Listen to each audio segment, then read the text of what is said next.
मासूम अब्दुल्ला के ईदी सेंटर पहुंचने वाली कहानी का बिल आखिर ड्रॉप सीन हो गया।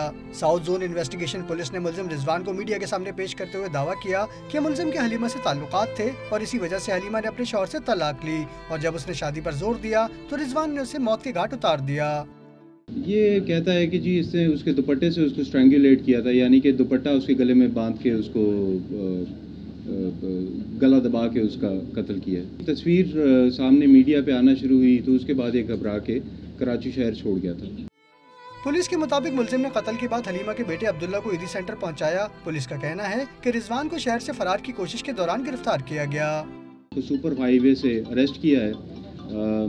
इसने अपनी इनिशियल इंटेरोगेशन के दरमियान ये कबूल किया है कि इसने हलीमा बीवी को कत्ल किया और उसके बाद ये बच्चा जो है ईदी सेंटर पे जमा करा दिया गया। हलीमा के कत्ल का मामला तो हल हो गया है, लेकिन अब लोगों के जहन में ये सवाल है कि मासूम अब्दुल्ला का मुस्तकबिल क्या होगा।